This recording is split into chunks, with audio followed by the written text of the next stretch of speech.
Assalamualaikum warahmatullahi wabarakatuh. Semuanya mana ngapak ya? Cilacap. Iya, iya yang ngapak-ngapak. Pakai bahasa Cilacap aja. Kalau bahasa Indonesia enggak tak jawab. Pokoknya kalau bahasa Indonesia enggak usah dijawab ya. Ya. Dan pakai bahasa kasarnya enggak boleh bahasa halus. Bahasa kasar kayak kepriben lah, bocah gitu. Kepriben. Serikase weh. Kepriben.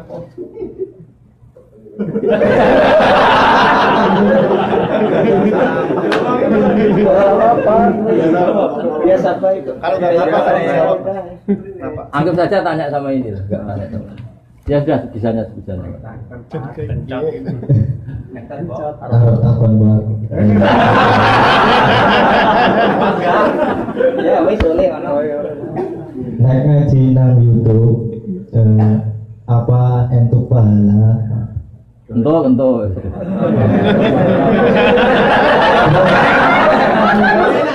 Apa sanatnya bisa nyambung? Bisa. Sanat itu gini loh ya. Saya sering dapat pertanyaan sama dari Cilacap. Siapa namanya? Gunawan. Oh bagus. Gunawan tuh manusia ada gunanya. Iya kan? Orang kaya jutawan kan gitu. Tukang pewarta hartawan. Tukang ada gunanya. Maka kalau nyuruh sama ini gunanya banyak. Ya semuanya nyuruh pakai ini aja. Pasti gunanya banyak. Jadi orang kalau kaya jutawan, pewarta wartawan. Ya. Kalau orang kelayaban bisa tawan wisata, tukang kelayaban kan. Jadi apa? Tawan. Kalau banyak gunanya gunawan. Kalau banyak masalah. Begini ya, jadi ngaji saya di YouTube itu dari awal sudah saya ikhlaskan lillahi ta'ala, dan otomatis secara sanad itu tersambung. Yang ada syarat ketat itu kalau mau jadi mufti. Ya jadi apa? Mufti itu orang yang punya otoritas menghukumi halal haram, syarat tidak sahnya sholat atau syarat sah tidaknya nikah itu nggak boleh hanya sekedar ngaji di YouTube. Tapi kalau syarat ingin tahu kebaikan sudah cukup. Karena kebaikan itu ma'ruf, mudah dikenal oleh Jadi kalau syarat-syarat yang ketat harus ketemu gurunya, ngaji lama, terus akhlaknya harus baik, hafal Quran, hafal hadis, itu syarat untuk mufti, ya Pak? Mufti itu begini loh, fatwa sesuatu yang jelimet itu namanya mufti. Kalau sampean kan nggak perlu seperti itu. Makanya dengar ngaji saya yang bisa dilakukan, yang nggak ditunda itu sudah selesai. Dan potongannya ya nunda semua. Misalnya saya ngaji, wajib gak orang nyaur utang? Ya jawab. Wajib. Tahu toh? Ditunda apa langsung? Tunda. Ketika kangen keluarga wajib gak terus ingin pulang atau ngirimin? Tapi ketika ada tadi kantor cabang gitu pikirannya mulai macam-macam. Nah, kenapa kalau mufti syaratnya ketat? Karena mufti itu akan menimbang hukum yang kayak iya, kayak tidak. Itu harus orang alim, nggak boleh hanya lewat YouTube. Saya beri contoh ya Mas Gunawan ya, kayak iya, kayak tidak. Misalnya gini, saya beri contoh. Kerja di Korea itu baik apa enggak? Kalau melihat sisi jauh dari keluarga enggak baik. Tapi apa artinya deket tapi enek? Enek itu raine ketok terus rezekine ora tau ketok. Itu namanya enek. Jauh tapi enggak enek karena weselnya kirimannya banyak. Lancar. Nah kalau istri kamu rata-rata nelpon kangen orangnya apa kangen kiriman? Kiriman. Nah itu kan terus ketika ada orang tanya baik mana merantau sama di rumah itu pas lah itu cuma itu hukum sosial, tapi seorang mufti pasti gampang kayak iya kayak tidak. Nah itu butuh orang alim yang ngajinya tenanan. Tapi kalau hukumnya suami istri sebaiknya apa ya rukun.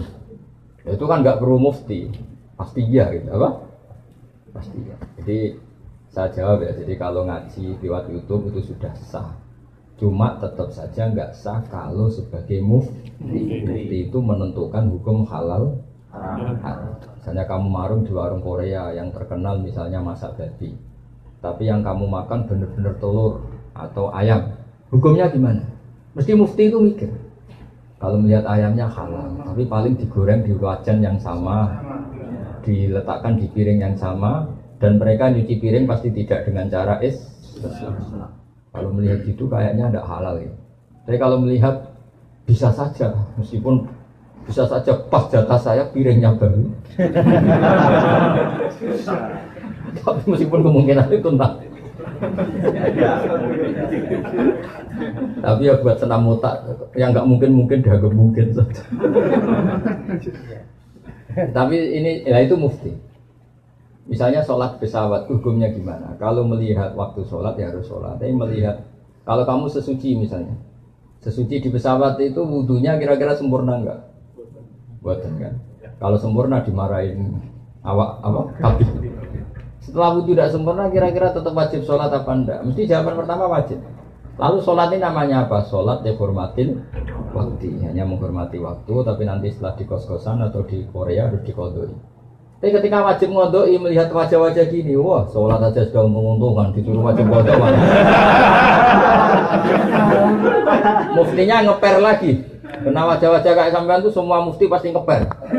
Ini sholat fardu aja abot, apalagi disuruh kodok.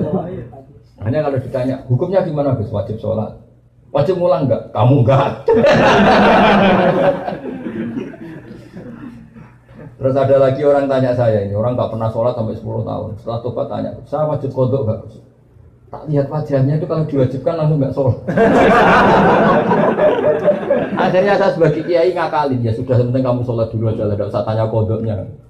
Setelah setahun datang lagi, sudah tahu nikmatnya apa? Sholat.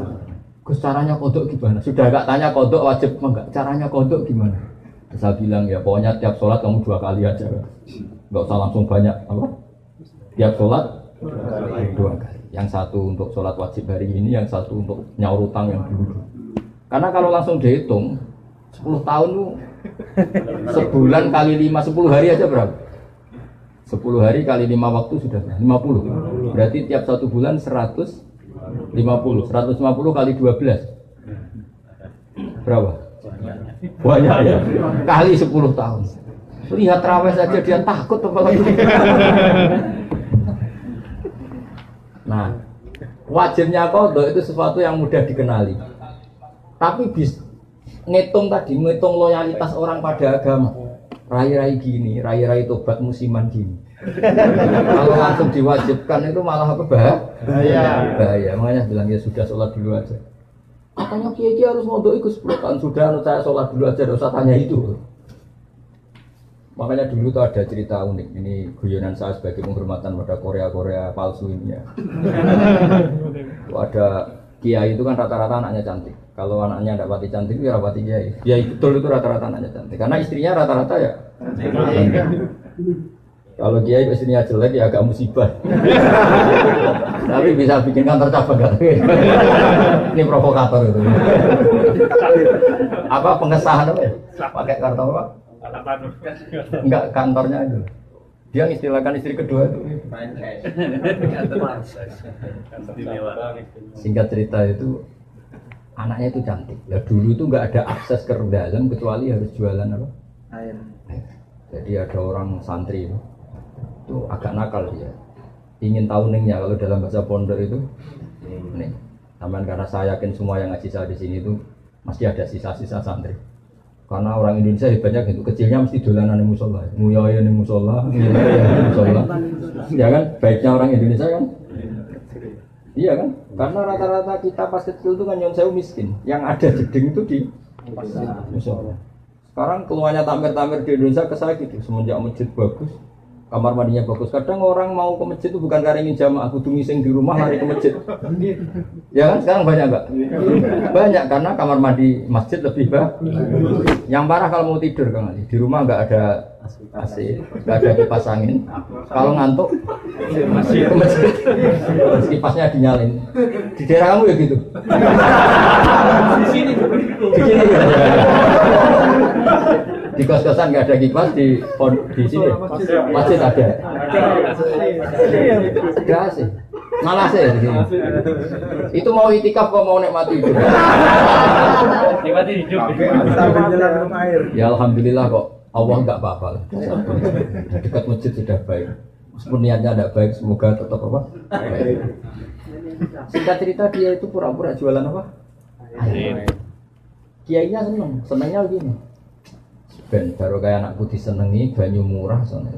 Kiainya wali jadi tahu kelakuan tadi santrinya tadi di Barno biarin dapat air murah loyal.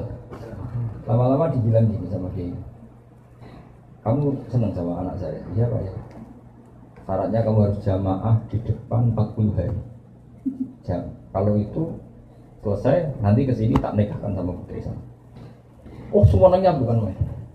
Dia jamaah terus di depan ini di Masjid Haram ceritanya di Mekah, nggak di Seragen, nggak di Solo. Jadi ini cerita kelas internasional, bukan kelas apa? Setelah itu semangat dia. Ya, syaratnya 40 hari di soft awal. Ya imamnya tentu imam Masjid Haram, nggak masuk imam nggak ini. Kalau di sini nggak jadi wali 40 hari belum jadi wali. Ini di Masjid Haram yang satu sholat sama dengan 1000 sholat. Ya 1000 rakaat. Kalau sholat di sini satu sholat kan benar-benar satu. Kalau di sana lipatannya kan berapa? 10.000. Ada yang bilang pokoknya ribuan, ratusan ribu, terserah ngitungnya sampai 40 hari.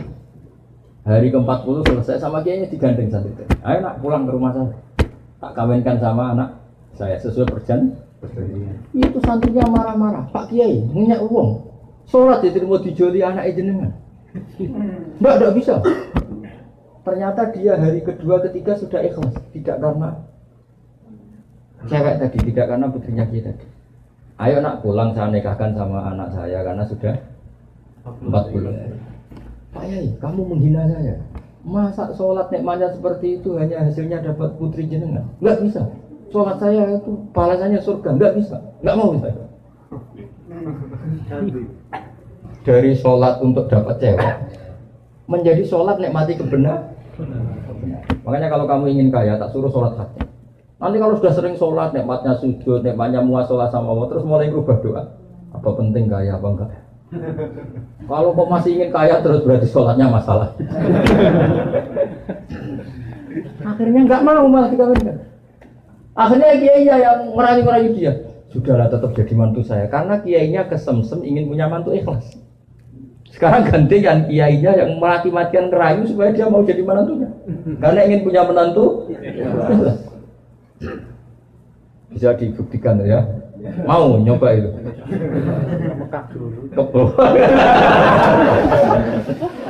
Nah, contohnya ada harus Mekah. Misalnya Anda ingin kaya, dijazahi, disuruh sholat saja. Lama-lama nanti Anda akan muhasabah, mengkoreksi doa Anda.